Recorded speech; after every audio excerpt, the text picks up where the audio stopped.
Avec ma femme, avant, on avait du mal à avoir des enfants. Maintenant, ça va mieux. On n'en veut plus. Néanmoins, à cette époque-là, quand on avait décidé d'en avoir, on a tout fait pour en avoir. Et d'ailleurs, donc ma femme, je l'ai dit, elle est allée voir son gynéco, elle a fait divers traitements. Truc de fou, des trucs de fou, des trucs de fou. Mais moi aussi. Parce qu'elle, ça va finalement. Elle, qu'est-ce qu'elle fait? Elle va devant elle va là-bas. Elle écarte les jambes et elle laisse faire le professionnel. C'est comme à la maison, quoi.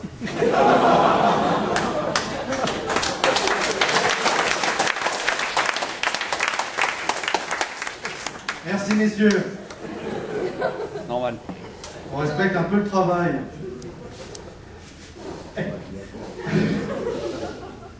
Alors que moi j'ai dû faire un spermogramme. Spermogramme.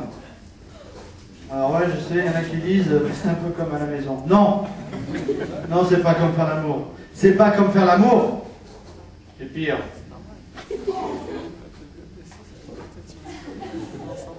Ah si, je vous le dis. Si, c'est pire. Alors, bon, je ne vais pas rentrer dans les détails, hein, ça ne vous intéresse pas. Si. Bon, on va parler de ma femme. Alors, ça vous intéresse? Oui. Bande de cochons. Parce qu'elle a fait des examens, des courbes de température. Qu'est-ce que c'est, courbe de température? Courbe de température, c'est que tu dois prendre ta température tous les jours à la même heure avant de te lever. Donc tu prends à quelle heure? Quelle heure? Quelle 17h? Ici, les gens du sud, ici. Très bien. Ma femme, elle travaille plus tôt. À 6h. Eh bien, tous les matins, à 6h du matin, température. Tous les matins, le week-end, jour, s'en fout. Tous les matins qu'elle bosse souvent. 6h du matin. Vous imaginez?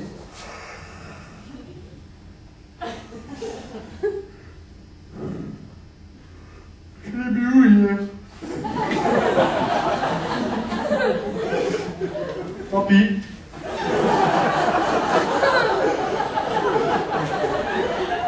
Ah, mon stylo! Je sais pas, je l'ai pas fait, moi.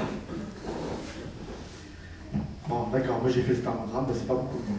Comment ça a commencé mon spermogramme? Elle est allée voir dans son gynéco, qui lui a dit il va falloir votre médecin pour commodité administrative. Donc votre mari allait voir son médecin traitant, qui lui prescrive cette fameuse ordonnance pour le spermogramme. Alors déjà, le médecin traitant, j'en ai pas. J'en ai pas pour une simple et bonne raison. Qu'un médecin traitant, c'est un médecin. Le principe, que tant que t'es malade, c'est lui qui va voir. Le gars est vachement motivé pour te soigner. Moi j'ai un copain, il s'est fait une entorse du coude. Son médecin traitant lui a prescrit des suppositoires. Alors ils étaient remboursés par la Sécu, je vous l'accorde. Et quand même, puis ça a fait peur à mon pote hein, quand le médecin lui a parlé d'infiltration. Et par où ça passe tout ça? Oh, le trou de la Sécu.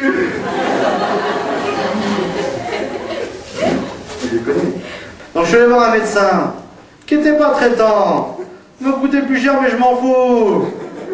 Il m'a filé l'ordonnance. J'ai dit, au fait on fait ça où le machin là, c'est un gramme. On fait ça où d'ailleurs? Vous savez vous? Vous connaissez le principe un petit peu.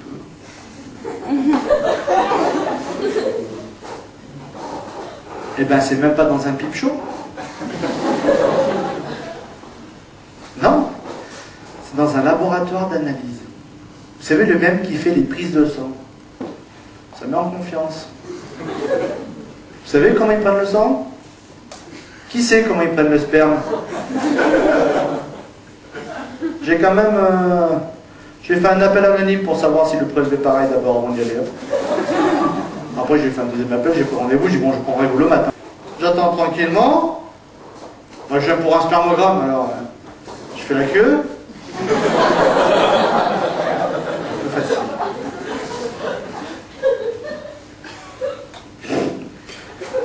Arrive mon tour, et donc la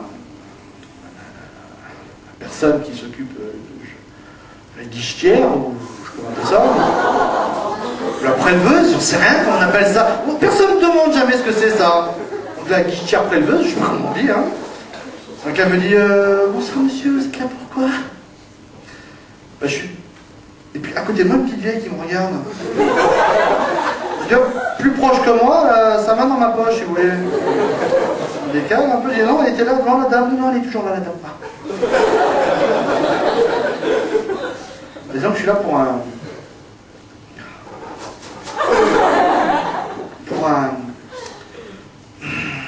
Vous avez l'ordonnance peut-être? Ah oui, merci, sauvé. Je donne l'ordonnance et tout. Allô? Ah oui, d'accord, c'est pour un... Veuillez me suivre, monsieur. Et là, la vieille cassée en deux. Elle dit, mais oui, va. Donc, je vais dans la salle de prélèvement avec la dame. Et elle m'explique. Elle me dit, voilà, donc, ce qu'il va falloir faire, c'est, si vous voulez, bon, dans un premier temps, il va falloir aller au c'est pas le micro qui merde, hein, c'était elle. Hein. Il va falloir aller aux toilettes, si vous voulez. Après, il va falloir uriner. Ensuite, il va falloir vous laver les mains. Et puis, vous lavez l'outillage. J'ai dû la creuser chez le romarin. Ensuite, vous revenez ici, ensuite. Puis vous déposez votre semence. Et puis après, vous laissez le bocal sur la table. C'est bon. Et puis elle part.